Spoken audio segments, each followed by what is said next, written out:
Hi, this is Jamey with Stonemaier Games, and today I'm going to talk about my top 10 favorite games with player elimination.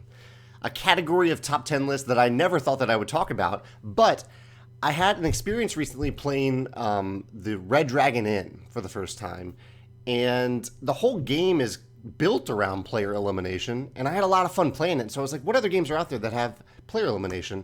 And I discovered that quite a few of them really do. Games that I've played that I just haven't thought about as player elimination games, and quite a few games, perhaps even more games than on any other top 10 list, are actually in my collection here that end up on this top 10 list. So I'm going to give you my honorable mentions, then do top 10, and then have a design discussion specifically about cooperative games and when like a player dies in a cooperative game, is it better for the game to end immediately or for players to continue playing until someone wins? And some nuances to that.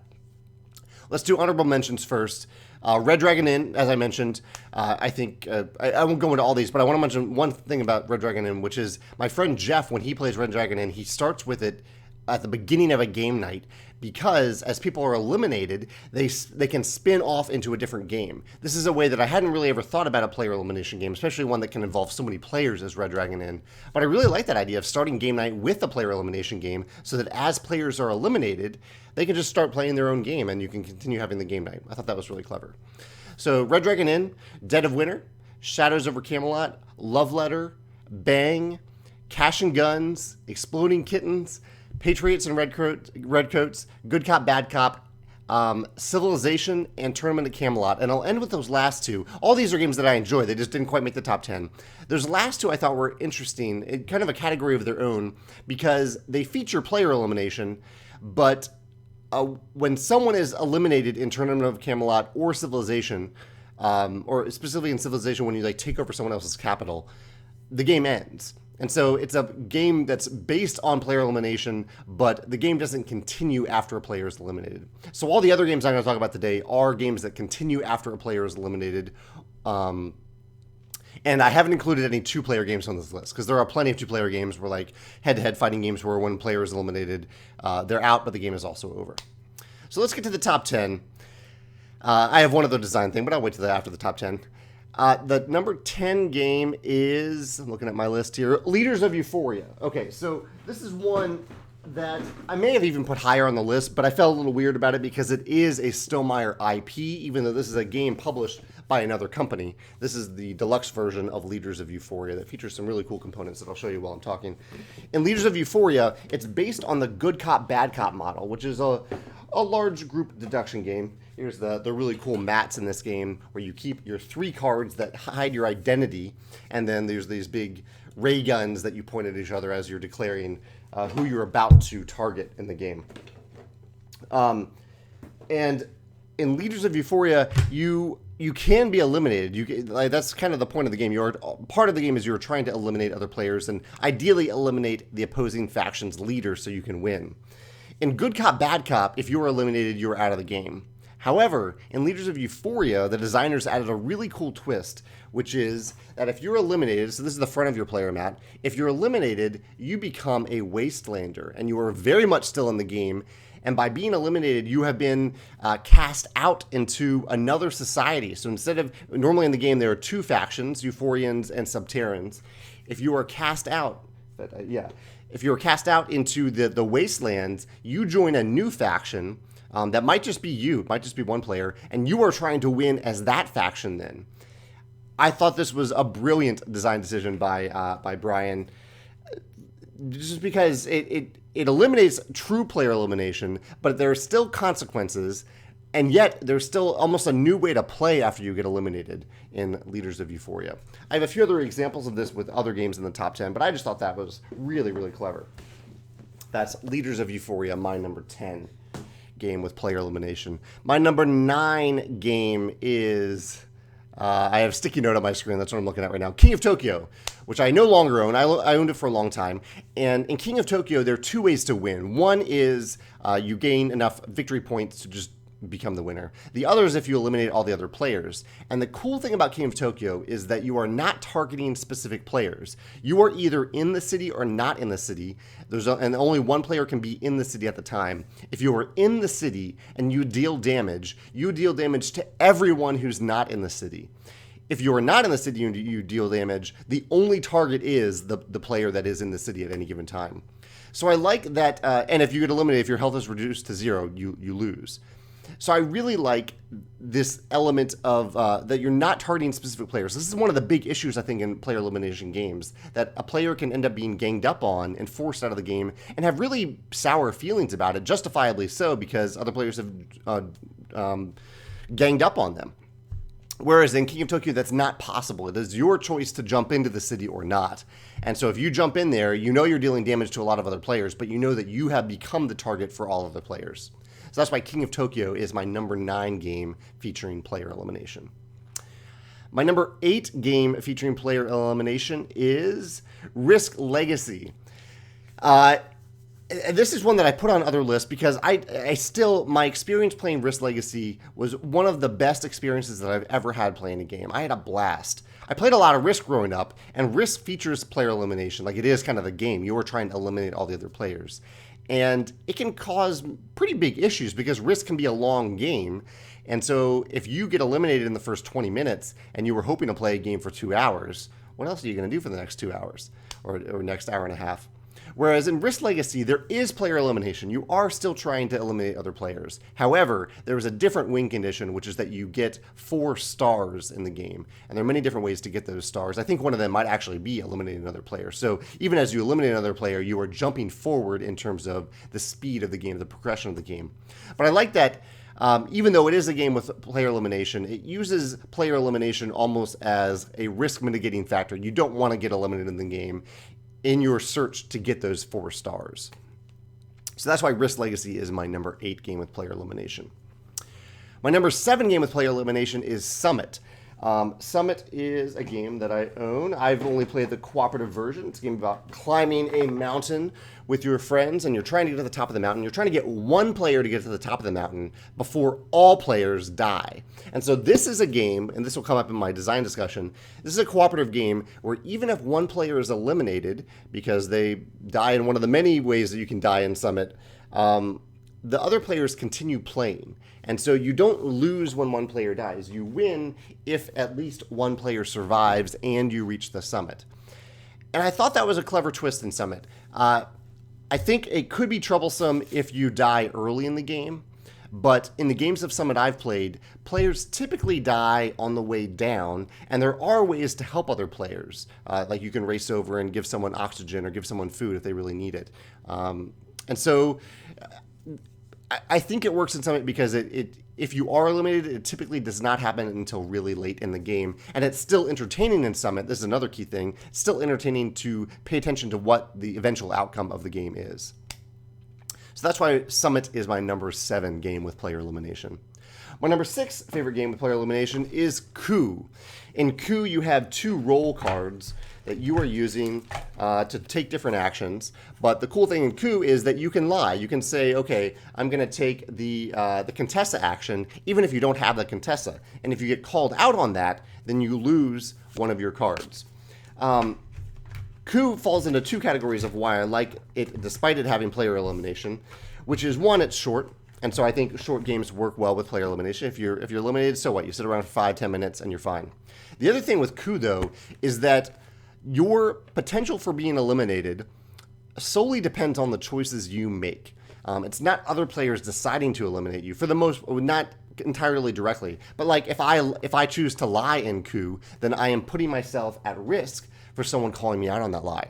At the same time, another way to lose one of your roll cards is if I call you out on a lie and I'm wrong about it, I have to lose one of my cards.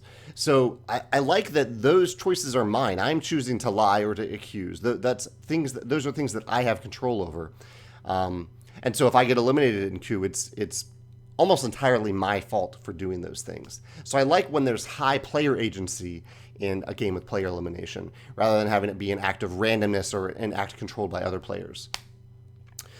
A similar game, so that's Coup, my number 6. And a very similar game in this fashion is Skull. Skull is very similar to Coup in that it's fast. The choices that you make are your own in terms of whether or not you're eliminated. So in Skull, you have these little tiles that look like coasters. One has a skull on it. The other 3 have flowers on them. And every round you are placing those tiles face down on the table, and basically you are trying to potentially not get eliminated in the game. You can get eliminated by if you as you I'm not describing it well at all. I'm not even going to try to describe it. Go watch the rules for Skull. It's a weird game. It is actually kind of weird to describe, but it is a lot of fun to play, and it features all those same things that Coup does. That it's very fast, and the choices that you make to potentially get eliminated are all your own choices. You have control over them, even though you don't have perfect information. So that's Skull, my number 5. Sorry for describing it so poorly. Go watch a video on it and you can see how it plays. Number 4 is Sentinels of the Multiverse. Now this is one that I think does something interesting with player elimination, in that the stakes are high in Sentinels of the Multiverse. You can die in Sentinels of the Multiverse, but if you do, I think you're actually like stunned or exhausted. You're not actually dead and you're not actually eliminated. Rather, you turn your role card, your character card, over on the backside, and your turns become much weaker because you're exhausted. You can't do things as well as you did before that happened, before you were reduced to 0 health. And this, I think, is a very clever technique, and another one that I want to talk about in my cooperative design discussion at the end of this video, which is that you are still in the game, but you are just weaker, and so the chances of the team winning the game in Sentinels of the Multiverse has gone down as a result of you being reduced to 0 health. So there's still consequences, but you're still in the game. So it's not true player elimination. That's number 4, Sentinels of the Multiverse. Number 3 is Legendary Encounters Alien, one that almost didn't even make the list because I don't think I even quite realized that there was player elimination in this game, because it's never happened in one of my games, which might mean that it's not truly a core feature of this game. But you have health in this game, and you can be reduced to 0 health in Legendary Encounters Alien. It's a deck building game where there's a variety of ways that you can lose health, and there's also a variety of ways to help other players in the game, similar to Summit and Sentinels of the Multiverse, that you can contribute to other players' health. You can help them get healthier. But I just love Legendary Encounters. I don't think I have anything special to say about the player elimination of the game, but I just love the game. Except for the setup. The setup is a beast. My number 2, this is one, I like this inclusion on the list. This might throw you off a little bit unless you know my top 10 list. Blokus. Blokus is a really interesting player elimination game because in Blokus you are trying to place these tiles, and you're trying to get rid of as many tiles as possible, but you might reach a point in the game, you will reach a point in the game where you can no longer place tiles. And at that point, you just can't take turns anymore. You are done taking turns in Blokus after you've placed the last legal tile placement. So this is kind of an interesting twist on player elimination, where you haven't lost health or anything like that. It's just you have a limited, constrained set of things that you can do in the game. And based on your own choices and other players' choices, you reach a point in Blokus where you can no longer legally take turns. I think this is a really interesting category of player elimination, and if you have any other examples of this, I'd love to hear them in the comments. I'm sure there are others out there, but I just think that's a really interesting way to do player elimination, to have a very constrained legal set of things that you're allowed to do, and at a certain point you may not be able to do them anymore. My final game with player elimination is Clank. I love Clank. I just have a blast playing Clank, and Clank I think is a great example of a game where the choices you make are basically, you're trying to survive in Clank while you run through this dungeon to get a bunch of treasure. And so you having health in the game creates stakes. It raises the stakes in the game. But and it does so that you don't make dumb choices, basically. And when you do make dumb choices, they are your own choices. And so some examples of ways that you can move towards losing or dying in Clank are, one, there's some powerful cards that you can acquire that might say, do this powerful thing, but if you do, gain 2 Clank. And Clank are tokens that go into a bag. At certain times in the game, you'll draw these tokens out of the bag, and if you do draw any of your tokens, they become a loss of health. They become damage to you. So that's one way. You have the choice to get these powerful cards that require you to take Clank. And I like that there's a little bit of a gap between taking Clank. You're not taking damage necessarily. You are increasing the chances that you will take damage in the game. So you're kind of pushing your luck in that way. The other way is there are places on the board that you can move through that force you to lose health unless you, say, fight a monster. So, and fighting a monster just means that you have a certain number of daggers on your cards to end up fighting the monster. I should probably just show visuals while I'm talking about this.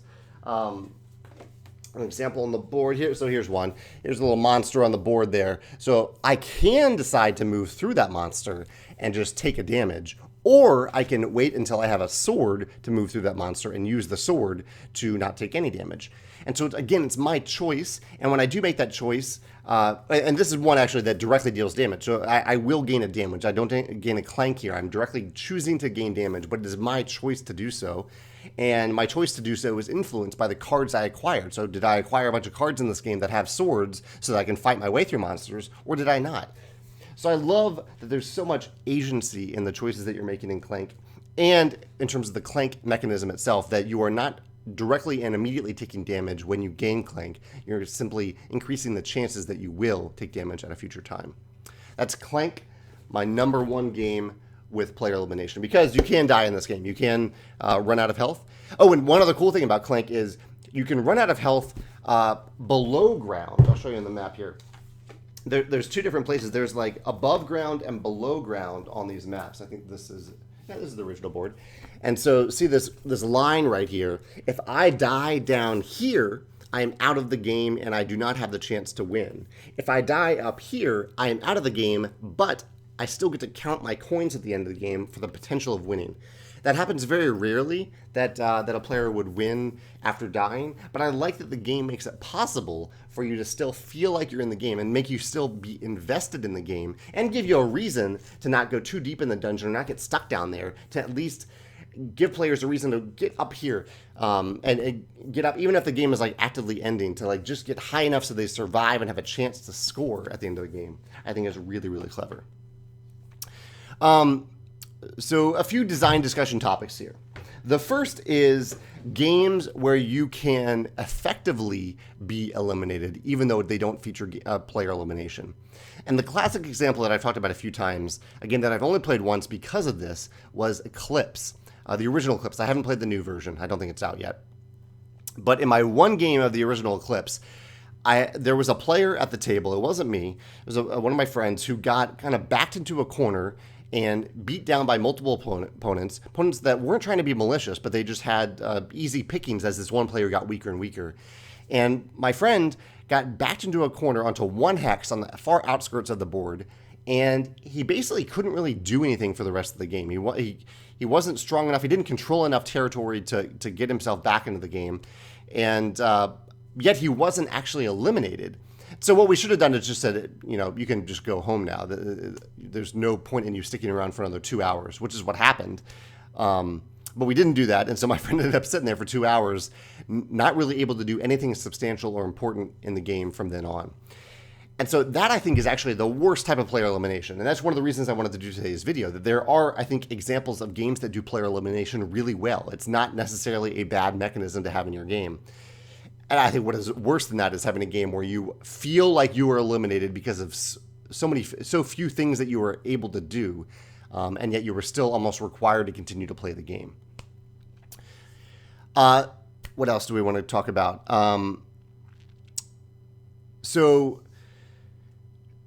Okay, let's get to the cooperative game discussion. So this is the thing that's been in my mind a lot lately as I'm working on my cooperative game, which is there are kind of two schools of cooperative games that involve health. One is when any player dies, all players lose. One example of this is a Forbidden Desert, one of my favorite cooperative games. In Forbidden Desert, when a player dies, when they run out of water, everyone loses. And I think many of these games work well because they're high stakes. You are invested in all of the other players, not just yourself. And you are actively able to help other players in these games. You're incentivized to help them, to get that water to that other player in Forbidden Desert, or to get a summit, get food or oxygen to a player in Summit. And so there's that school of thought. When one player dies, everyone loses. And then the other school of thought is when one player dies or is exhausted or stunned, the game continues, and the players can still win as long as not all players are out of the game. And Summit is actually the example that I gave for this in the video, because in Summit, as long as one player survives and one player is summited, you can win the game. I don't think they have to be the same player, but I could be wrong about that. You can still win the game. And it's tough. I don't know if I have a favorite between these two, because I do love Forbidden Desert, but I have had games of Forbidden Desert where, say I've died, and my instinct is that I still want my friends to survive and get out of the desert, get to the helicopter. Maybe we're really close to getting to the helicopter. And so thematically, like as my last dying wish, I want them to survive. I want them to go on without me. And some games I think even can offer a sacrificial element. I'm going to take one for the team so you guys can survive. I've seen that happen in Summit. And so I think my hunch is that I slightly lean towards the other side, which is that if someone is eliminated, that the other players can still win in a cooperative game. And whether it's something like in Sentinels in the Multiverse, where I'm eliminated, but really I'm just heavily weakened. I'm still participating in the game. I'm just very weak. And something that I'm experimenting with in my game is that if if their health is reduced to 0, that they are still in the game taking turns as normal, but from then on, whenever they take a health loss, from then on they can't gain health, and from then on, whenever they take a health loss, all of the other players suffer in a certain way that I won't go into detail here, but that all players suffer when you continue to take a health loss. And so it really speeds up the end of the game at that point and the risk of everyone losing, but everyone can still win together and you are still actively taking turns. I think that's my preference. I think that's my preference, to keep everyone engaged in a cooperative game till the end. And that if a player is eliminated, that they're still involved in some way, but their weakness ends up hurting the team as a whole. So there's still high stakes there. You don't want to be eliminated in that way. That's my instinct. But I'd love to hear your thoughts about that. If you prefer cooperative games where if one player is eliminated, the game just ends and everyone loses, or if a player is eliminated, that there's a twist on that they get to still participate in some way, or if they are truly eliminated, that all the other players can still survive. I'd love to hear your thoughts on which one of those that you prefer. I think that is it for my thoughts today. Yeah, so thank you for joining me for today's Sunday Sit Down, and I look forward to hearing your thoughts in the comments, whether it's about that design discussion topic, or if you want to share your favorite games that feature player elimination and why you think they work with player elimination, why you think that makes the game actually more fun because they have that asset, that element of the game. All right, thanks.